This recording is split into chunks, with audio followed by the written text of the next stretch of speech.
Live from KSAT 12, the 6 o'clock news starts right now. Traffic is moving again, but prices are not, at least not yet. Commercial traffic at some Texas ports of entry getting back up to speed after Governor Greg Abbott signed deals with all 4 of the Mexican border governors last week. But the damage may have already been done. One of the biggest moneymakers at the International Bridge, fresh produce. But experts say millions of dollars have gone down the drain and are unrecoverable. Alicia Barrera traveled to the Far International Bridge, the largest port of entry for fruits and vegetables. She shares why importers there say you'll see and feel the difference during your next run to the store. Federico Vera, owner of Fede Vera Produce, is worried. Ahorita tenemos por lo menos para 2-5 días. He says this is the last of his product that can last him anywhere from 2 to 5 days, forcing prices for el jalapeño, el tomate, and most produce to shoot up. Vera works out of the McAllen Produce Terminal Market, a nearly 300,000 square foot warehouse space just a short drive away from Texas's largest port of entry for fresh produce. The Far International Bridge crosses about 65 to 70% of the fresh produce. Dante Galazzi is the president of Texas International Produce Association, or TIPA. We educate, advocate, promote, and represent on behalf of the $10 billion of fresh produce. TIPA estimates $30 million worth of fresh fruits and vegetables cross the Texas-Mexico border on a normal day. However, that number plummeted last week. Just in 5 days, that's $150 million of fresh produce that's left on the other side. And things have clearly picked up here since that blockade in Reynosa ended.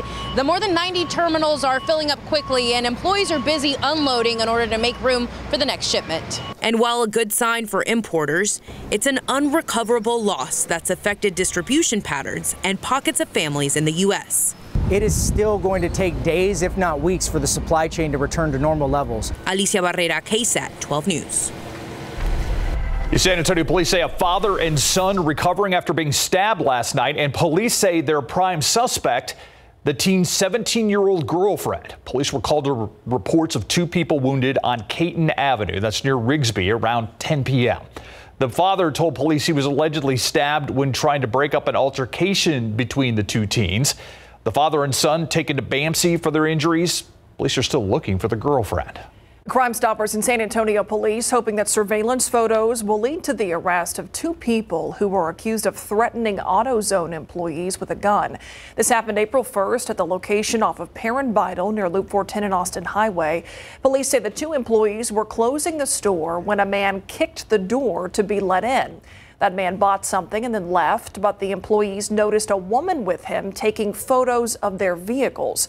When they confronted that couple, the man allegedly pointed a gun at them. The employees got safely back into the store. They called police. Anyone with any information is asked to call 210-224-STOP. San Antonio firefighters responding to another deadly fire this morning, the 11th of the year in a little more than 4 months. The department tells us that number has already surpassed last year's total of 10 fire-related deaths in San Antonio. Today's fire broke out in what was thought to be a vacant building on South Flores Street. Fire crews found a man dead on the floor in that building next to a wheelchair. Officials want to let people know about a new safety initiative called SCAN. That stands for Smoke Detectors, Clear the Path of Escape, Action Plan, and Neighbors. We do see a lot of these fatalities happen with older individuals that may live alone, and so it's important to get out there and meet your neighbors, check on your family members, make sure they don't have too much clutter in their homes, make sure that they have working smoke detectors. There's free help out there. The fire department offers free smoke detectors through a program with their Fire Safe SA division. It is not a place where you hear the details of high-profile crimes or where criminals are handed down sentences, but it's important. It's probate court. Yet it's a court a lot of people might be confused about. Erica Hernandez sat down with one of Bexar County probate court judges to explain what you need to know. We touch every life in Bexar County. Most people hope to never end up in court, but for some, probate court is part of life and death. You may never be sued or have family issues, but someone you know will love and die, and they will also age, and the likelihood that you have a family member that ends up in this court is very high. Some of the cases heard in probate court include the approval of wills and estates, small estate affidavits, mental health commitments, elder abuse and exploitation cases, as well as guardianship of an elderly person or special needs person over 18. Guardianships is huge in the court. This is individuals that are lacking capacity. A lot of times what we see of parents, aging parents, so people over the age of 65 that now have Alzheimer's dementia, never got a power of attorney, or sometimes we have kids with special needs that are over the age of 18 and their parents all need to get a guardianship over them. Probate court is not just for family. It's also helpful if you suspect a friend needs guardianship. They can file what's called a court-initiated 102, and that's a court-initiated procedure to appoint a guardian. We're required by law to investigate those matters. So they can file this form. A lot of the information you need and forms you need to fill out can be found on the Probate Court 2 website. It's also translated in Spanish for those who need it. Erica Hernandez, KSAT 12 News. And now let's take a look ahead at what's on the docket for tomorrow. Opening arguments and testimony set to begin in the capital murder trial of Jonathan Johnson. The case centers around a shooting in 2019. 2 people were found dead at an apartment complex off of Hot Wells Boulevard. Andre Rangel and Katrina Casares died as a result. 2 other people were wounded but survived. Investigators say they identified Johnson as the alleged shooter. If found guilty, he faces life in prison. You probably noticed gas prices have dropped nearly 40 cents in the past month. That said, still pricey at the pump. The average here now $3.53 a gallon. It pays to shop around because prices do vary quite a bit. But what about applying for a credit card issued by a gas station or oil company? Are they worth it? Many gas cards pay you back a few cents per gallon of gas, like 5 cents or 10 cents, rather than a percentage of your purchase. So when gas prices are moving up from $3 to $4 or $5, that benefit is worth a lot less. Yeah, instead, she suggests looking for a credit card with no annual fee that offers rewards like 5% back on gas purchases. That's likely the better deal, even when the gas station offers a lower price for cash. Another way to save, warehouse clubs like Costco or Sam's, they typically have lower prices. They have their own credit cards that give you cash back. Let's take a look outside with live cam here this evening. 83 degrees right now. Beautiful start to a new week, but we are still waiting on some rain, Adam. Yeah, we're going to need some patience. Tomorrow's going to be a bit of a tease, but there could be a few showers here and there. We'll get into that in a moment. First and foremost, a beautiful evening and a comfortable, pleasant night ahead of us. We're 82 degrees now officially at the airport. Dew point of 59, so low humidity. An east wind at 17. That's going to be pumping the brakes a bit very shortly. Devine 85, 80 Bulverde, 85 Stinson, 83 now in Bandera. Through the rest of the evening, comfortable. It was 78 degrees at 8 o'clock. By 10 o'clock, 73, and midnight, right near 70 degrees, and then temperatures falling off even more, likely into the 50s by tomorrow morning. A little dip in temperatures briefly. We're going to talk about that, how cool it's going to be and where, along with a look at those rain chances in just a bit. All right, thanks, Adam. In 2020, more than 1 million people in the U.S. made a suicide attempt. 1 million people. Roughly 45,000 died by suicide. Suicidal behaviors have in some cases been strongly linked to mental disorders. But as Ursula Perry reports, researchers say there may also be a genetic factor here. Every 11 minutes, someone in the U.S. dies by suicide.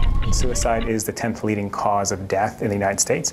It's top 3 among young adults and adolescents. Main risk factors for suicide attempt include depression and mental health disorders. But researchers from an international suicide genetics consortium say risk factors may also be hidden inside our DNA. They looked at the DNA sequence of 500,000 people. 30,000 were people who had attempted suicide. And what we found is that there actually is independent genetic risk that is contributing directly to suicide attempt and is not simply through the risk for psychiatric disorders. The researchers identified that increased risk from a region on chromosome 7.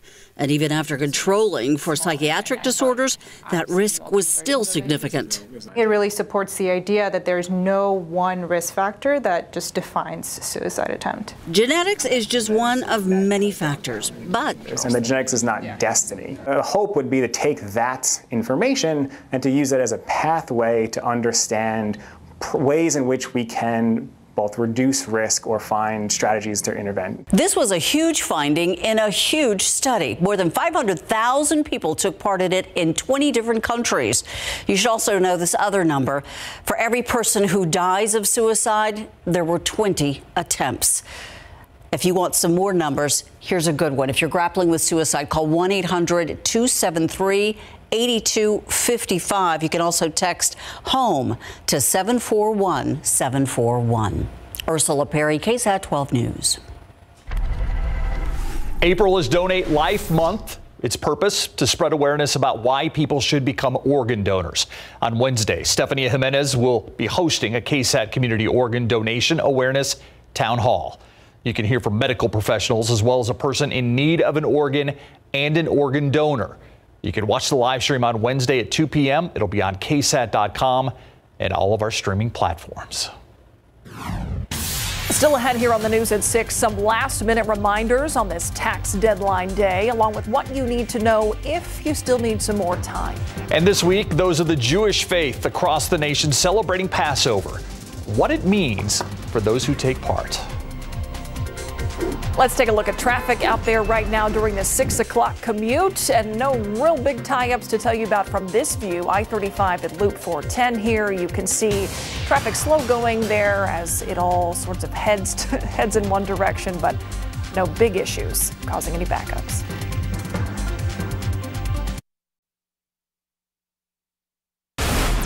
We've got some late breaking news I want to take you to right now live. San Antonio fire crews responding to a fire scene on the northwest side. This is actually near Fredericksburg and I-10. Yeah, it looks as from the scene here, you can see that smoke damage there, the charred outside of the house. No smoke or flames, though, that we see at this point, so it looks like it might be under control. We do know that one person was transported to the hospital. The San Antonio fire chief is there on the scene. We're going to gather some more information and be sure to keep you updated on this developing story. And no doubt we'll give you an update on that story when we see you at 10 o'clock. But here's what else we're working on for you. One driver's decision changes a young mother's life in just a matter of seconds. And I'm crying because it's just like, I never thought I'd have to go through this. What a family is going through months after a road rage shooting and why doctors say this is a miracle. Also, seized cars up for sale. The San Antonio Police Department is clearing out its inventory. So we're going to discuss how you can drive away in one of those bad boys. We'll discuss that tonight on The Night Beat. We'll see you at 10. Thank you, Stephanie. This past Friday marked Passover, an important Jewish holiday, but many people don't know the holiday lasts a full week. Our Courtney Friedman talked to a local rabbi about why the traditions are still relevant today and not just for the Jewish community. These are photos sent in from Jewish families and organizations all over San Antonio, many gathering for the first time in years to celebrate Passover. It celebrates the exodus from Egypt that took place many thousands of years ago, which essentially was the beginning of the Jewish people. 49 short days later, the Jewish people received the Torah, the revelation on Mount Sinai, and two other religions have been spawned from that event as well. Rabbi Chaim Block with the Chabad Center for Jewish Life and Learning explains it all starts with the Seder, a ceremony and dinner filled with symbols of the escape from slavery in Egypt. This year, the liberation part is so pronounced because we're emerging out of COVID. We had a Seder here at Chabad, the first Seder in 3 years. Passover this year also carries a solemn weight for Jews with the acknowledgement of what's happening in Ukraine. All of a sudden, established people are refugees in a strange land. So there's a lot of parallels. Now, though the first Seder was on Friday, many people don't know that we celebrate Passover for 7 to 8 days. That's because of this. This is matzah, or unleavened bread, and God commands that Jews eat this for a full week. The whole focus on better times to come. We are all hopeful that there will be peace and tranquility and harmony for peoples of all faiths coming together. Courtney Friedman, KSAT 12 News. The tax day upon us a few days later than usual due to the Emancipation Day holiday in Washington, D.C. Now, if you still need time to finish your filing or to start it, don't worry, you can request an extension until October 17th. For those looking to finish filing today, some quick reminders. This year, you'll have to put down the child tax credit and the third stimulus check. Also, if you made income from cryptocurrency, there's some filing changes for that. For a breakdown of it all, head to KSAT.com. All right, let's talk about the weather. It was a beautiful start to the week out there. It just felt nice this morning. It did. Crisp. Yes. Crisp. And tomorrow morning is going to be even more crisp. It's going to be a little bit better in terms of that feel that starts to really fade away this time of year and doesn't come as frequently. And you're going to notice some lower temperatures as well in the afternoon. So take a look at our temperature trend. These are for the afternoon highs, which we normally hit this temperature by about 4 or 5 p.m. Tomorrow, 76 degrees.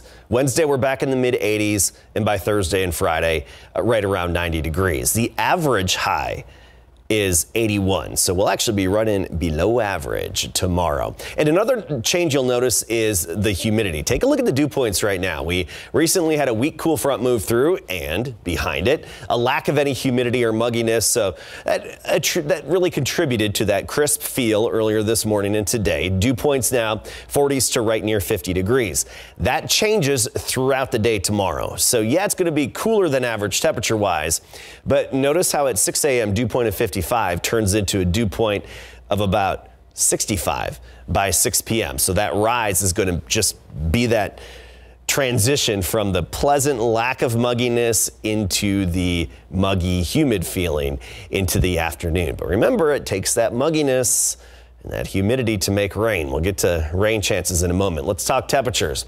Across the state, we go from 92 in El Paso to 94 in Laredo, 93 Del Rio, 77 Alpine, or Abilene, that is, 74 in Dallas, and 63 in Amarillo. And locally, for the most part, we're in the 80s. Kerrville 81, 78 New Braunfels, meanwhile 87 in Hondo. By tomorrow morning, you'll notice that a little drop in temperatures down into the 50s. I mean, we're talking 59 Port SA, Southside Stinson 59, Bulverde Bernie 55, and on the north side of San Antonio about 58. By the afternoon, mostly in the 70s. Helotes 75, New Braunfels 78, Converse 77. So I think in and around San Antonio and most of Bexar County will be mid to upper 70s for high temperatures tomorrow. But as I mentioned, that changes pretty quickly by Wednesday and Thursday.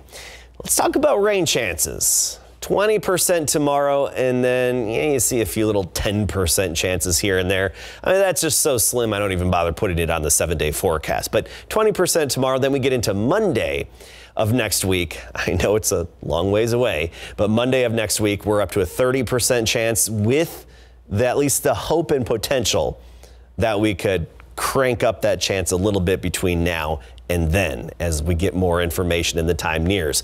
It's a quiet weather pattern across Texas and the whole central part of the country right now, but you get to the Great Lakes states, New England, Mid-Atlantic, that's where the activity is, even some heavy snowfall there. So there is some action and some moisture. It's just, it hasn't been moving our direction. Pacific Northwest even having some moisture come on shore. Again, it just hasn't been moving our way. Tomorrow, we'll see the low clouds and a little bit of light rain action periodically. Here's the future cast. A little glimpse of the sun at sunrise and then pretty much gray the rest of the day.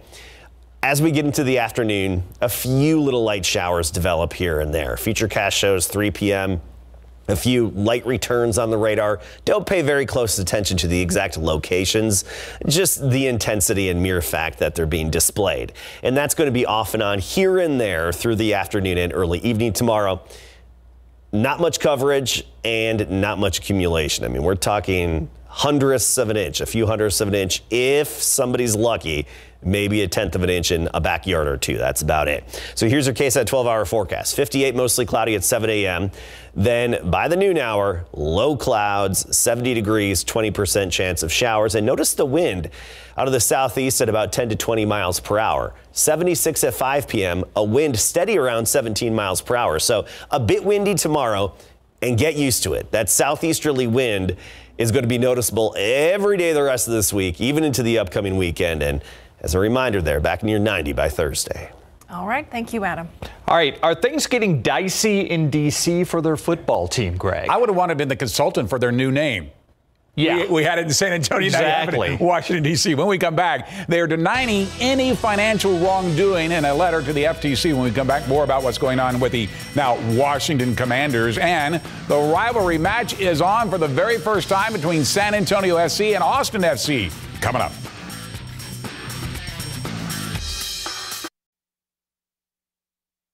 Pro football coverage, powered by Davis Law Firm. The Washington Commanders have denied claims of financial improprieties in a letter to the Federal Trade Commission that was written by team attorney Jordan Siev. The 22-page letter that came with 83 pages of signed affidavits, emails, and texts was obtained by ESPN and denies that the team engaged in financial improprieties that robbed consumers and the NFL of money only to increase their own revenue. The allegations were made in front of the U.S. House Oversight and Reform Committee by former team employee Jason Friedman that claimed the team kept 2 sets of books. The letter from the Commanders calls Friedman's claims baseless as well as false and reckless, even though Friedman had spent 24 years with the organization before he was fired in 2020. Among the allegations Friedman made is that the Washington team did not refund security deposits on tickets for 2,000 customers, costing them $5 million. One day after Dallas Cowboys cornerback Kelvin Joseph met with police, 2 arrests have been made in the shooting death of Cameron Ray back in March. That's after Joseph's own attorney Barry Sorrells told the Dallas Morning News that his client was inside the SUV where the shots came from, but did not know what that was going to happen. Those arrested in connection with the homicide are 28-year-old Aries Jones and 21-year-old Tavion English of Baton Rouge. The shooting took place following a confrontation with a group that, according to video, included the second-year defensive player. For the first time in the history of San Antonio FC, the United Soccer League team will host Austin FC of Major League Soccer. This is part of the Lamar Hunt U.S. Open Cup, and competition in the third round will be held on Wednesday at Toyota Field. The first ever meeting of the intra-state rivals comes after San Antonio FC defeated the Defeaters Kicks SC 3-1 last Tuesday to advance to that third round. What adds to the rivalry is the belief that Austin got the MLS team invite that San Antonio had been promised. We know it's a big challenge. It's a strong MLS team that are doing fantastic this year as well. So it's a massive challenge. We look forward to the challenge, and we're going to put our best foot forward in front of the best fans in the league. Obviously, San Antonio fans wanted the MLS bid. Austin got it, and ever since then, there's been a little bit of strife, a little bit of beef, which we always love in the soccer community. I think the fans are going to be completely up for it. We're proud of who we are. We're proud of what we're building here in San Antonio, and it's a good time to show our academy kids, all the soccer that it's kind of come through San Antonio, that we mean business and we're a high-level team. And with the players we have, we should be competing at this level. And kickoff on Wednesday at Toyota Field will be at 7:30. Congratulations go out to Sophia Young Malcolm, who's headed to the San Antonio Sports Hall of Fame this weekend. As part of the class of 2022, she played for the WNBA Stars here in San Antonio from 2006 to 2015 after being selected as the 4th overall pick in the WNBA draft. She was a WNBA All-Star in 2006, 7, and 2009, making All-WNBA First Team in 2008 and All-WNBA Defensive Team in 2008 and 2012. This after she helped Baylor win a national championship in 2005 before being named Assistant Athletic Director at Baylor for Player Development. That's where our Daniel Villanueva caught up with her before induction ceremonies this weekend at the Henry B. Gonzalez Convention Center. This was not something that I dreamt about, expecting as a life goal to be a Hall of Famer, to be inducted in San Antonio Hall of Fame, the place where I actually now call home. It's such a blessing.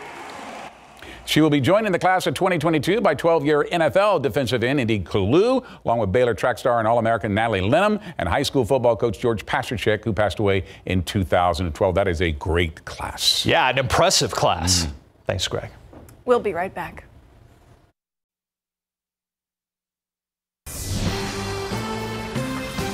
I want to give you another update on that breaking news, a house fire we first told you about at the beginning of our newscast. Well, according to the fire chief, the man transported suffered significant burns to his body after the motorcycle he was working on caught fire. When fire crews got there, they found that man in front of the home on Pasadena Street near Fredericksburg Road in I-10. The fire chief says that he had burns on his legs and his arms, but was conscious. The fire then spread to the home, which was quickly put out. However, that family cannot stay there. Now to the latest on the coronavirus pandemic. COVID cases rising in at least 34 states, fueled by the Omicron subvariant BA2. Hospitalizations also going up in more than a dozen states. But this afternoon, a judge striking down the federal mask mandate on public transportation. ABC's Rena Roy with the latest. As new COVID cases rise once again coast to coast, a judge in Florida striking down the federal mask mandate on public transportation, which President Biden, along with the CDC, had extended until May 3rd. Now that extension effectively voided for passengers in airports, on planes, and any mode of public transportation, causing confusion for travelers, as we await a likely appeal from the Biden administration. So this is obviously a disappointing decision. The CDC continues recommending wearing a mask in public transit. The Department of Justice would make any determinations about litigation. This as Philadelphia's indoor mask mandate goes back in effect. We definitely do not want any type of shutdown, so that's why it's very important for us to stick to the mandates. People are just generally have had enough of this sort of government overreach. New infection rates up about 21% in the last week, and 14 states are seeing virus-related hospitalizations rise at least 10%.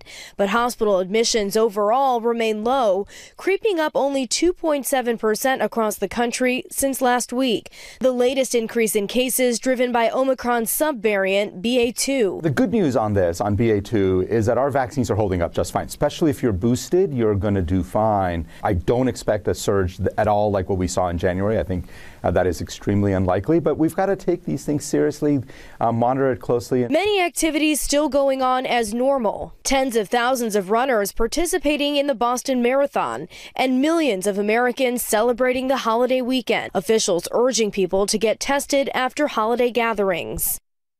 Experts say the number of new cases is probably much higher, with most Americans not reporting home test results to officials, and even hospitals and states reporting new infections less consistently. Rena Roy, ABC News, New York. After 35 days, the cargo ship called Ever Forward off to its next destination. But how did it actually get set free? Crews dredging to a depth of 43 feet, removing 500 containers to lessen the weight. 5 tugboats pushing and pulling, along with 2 pulling barges. The Ever Forward was moving from Baltimore to Norfolk when it got stuck in the Chesapeake Bay. 2 other efforts to free it failing, but this latest time, they had nature on their side. They were also trying to take advantage of the full moon and the spring tide that comes with that full moon. And what that means is that there's a higher than normal high tide, which would have helped float her a little bit. So what's next? Well, first they have to inspect the ship, making sure it's okay. If it is, it'll go to Baltimore to pick up those containers that were taken off. And then it would head to Norfolk, where it was supposed to go over a month ago. You might remember this next story. A pilot pulled to safety by police officers just as a train hit the plane that he was in.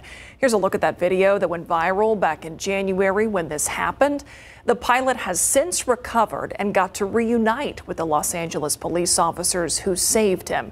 For everybody involved here, they say this is a day they will never forget.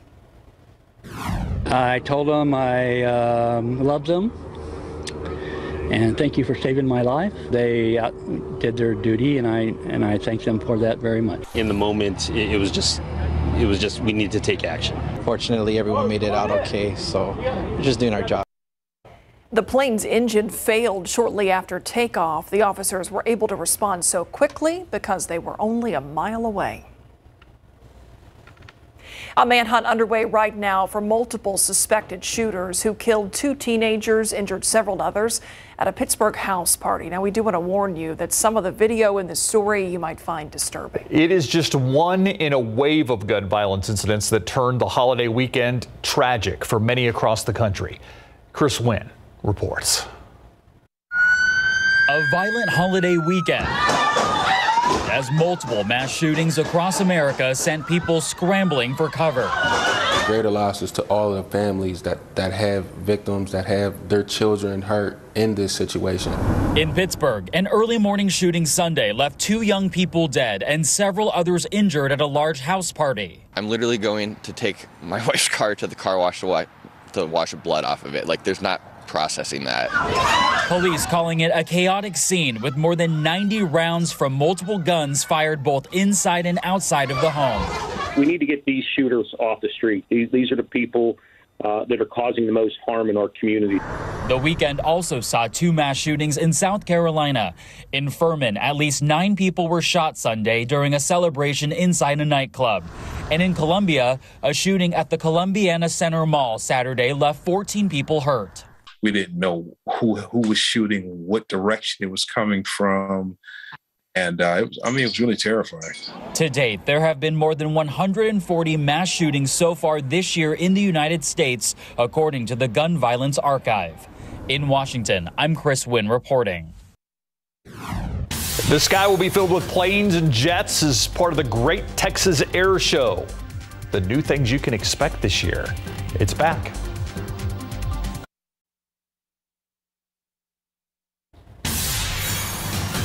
The Great Texas Air Show, just a few days away. It is free and open to the public. Awesome to watch, but also a celebration of heritage. I think it's great that it's just back. Max Massey gives us an inside look at the 75th anniversary of the U.S. Air Force and the 80th anniversary of the Air Education and Training Command. This air show to me is about everybody finally re-emerging after COVID. Bringing the families out, getting a chance to see something truly unique. The lieutenant colonel and his team has been working on this air show for more than a year.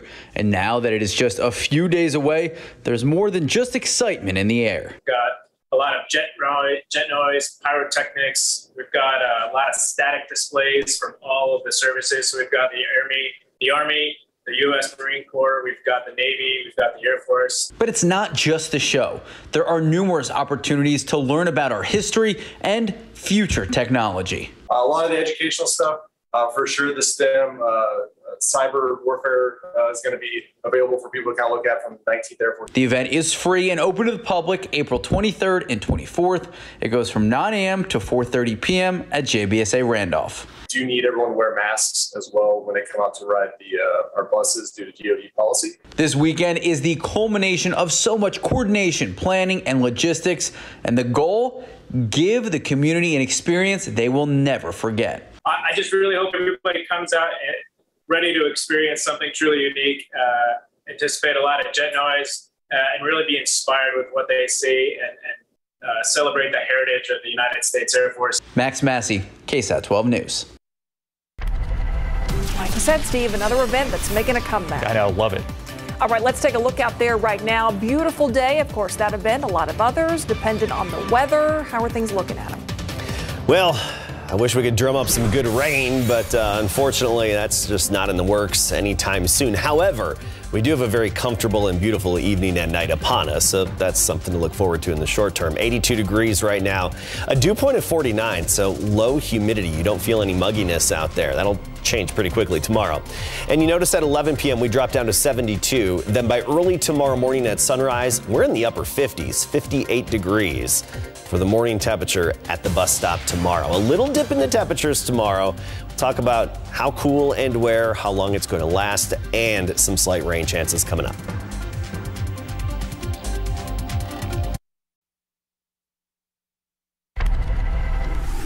In the buzz today, Marvel fans are finally worthy. Today, the studio released the first teaser trailer for the highly anticipated Thor: Love and Thunder movie.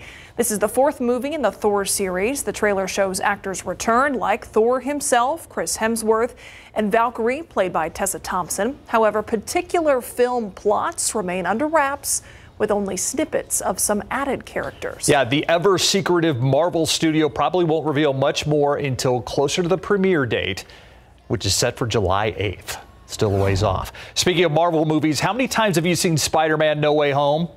Because for one Florida man, the answer is 292 times. Ramiro Alanis broke the world's record for most cinema productions attended of the same film. Alanis ended up spending nearly $3,500 and 720 hours watching the film from mid-December to mid-March. Now, to break that record, he wasn't allowed to nap, use his phone, or even go to the bathroom while the movie was playing. Alanis broke the same record back in 2019 by watching Avengers Endgame 191 times. The guy himself's a marvel.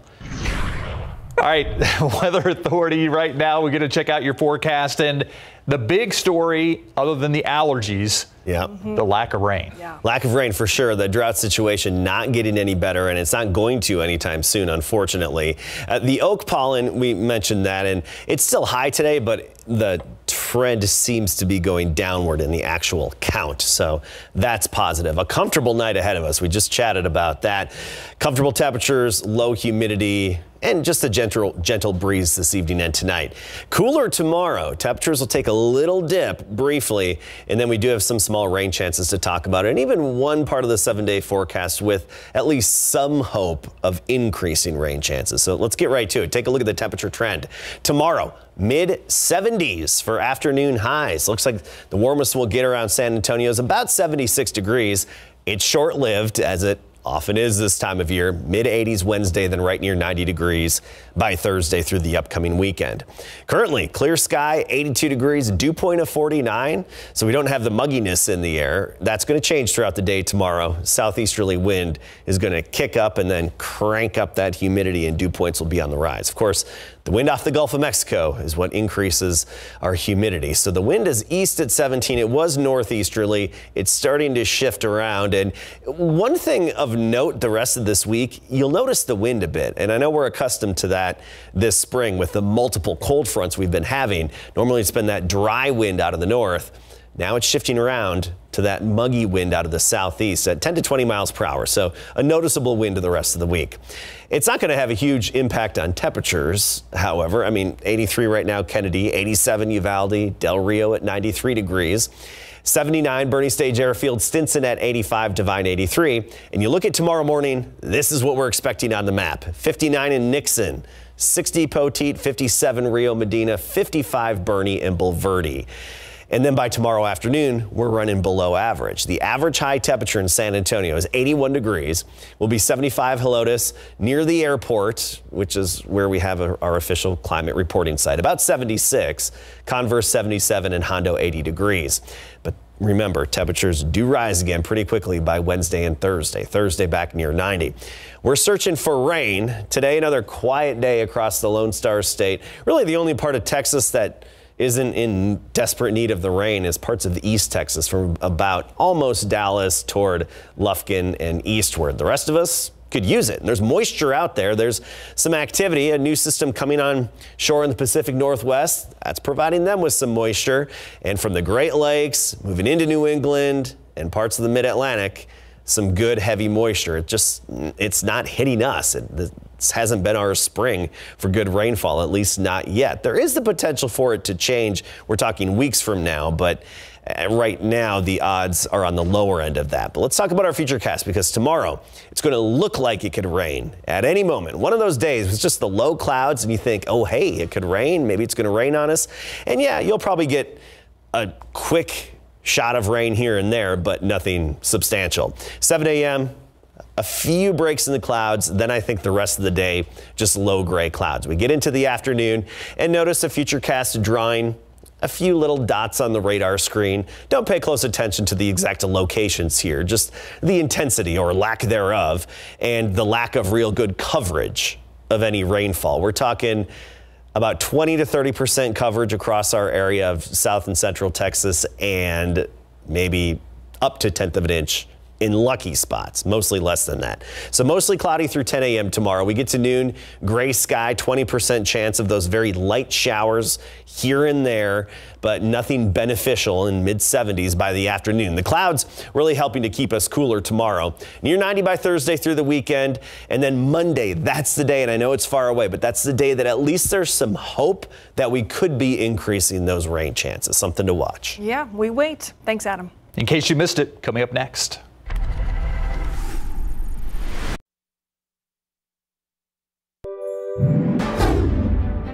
And good morning to you. Hope you had an awesome Easter weekend. It is Monday, the 18th. A new law in New York goes into effect next month, and it could be a game changer, or at least a money-making changer. That law is making employers post pay ranges of jobs when that post is on the docket for a job opening. The goal? To even the playing field for applicants by requiring those salary ranges. An early morning chase on I-35 lands 3 people in handcuffs. The chase ended, but it's just the beginning of their troubles. That chase started just east of downtown near Seguin and Calhoun Streets, and it ended on Judson Road off of 35 at the Oak Valley Apartments. Now, initially, police were called out to a shooting around 3:30 this morning. When officers got there, they found a vehicle sitting empty with multiple bullet holes in it. And that's when a black Cadillac Escalade sped by him, and the chase was on. 2022 is already shaping up as one of the deadliest years for fires in San Antonio. Unfortunately, we have another fatality. This is number 11. Only 4 months into the year, and the San Antonio Fire Department has investigated 11 deadly fires compared to 10 total last year. Less than 48 hours after U.S. Paralympians' gold medals were stolen right out of his vehicle, they've been recovered. San Antonio police say the 3 medals were found at a West Side fire station today. They were taken from the victim's vehicle on Saturday at the Rim Shopping Center. This is surveillance video of the incident itself. The police department doesn't have the suspect in custody, so they're running the medals for fingerprints to try and find out who this.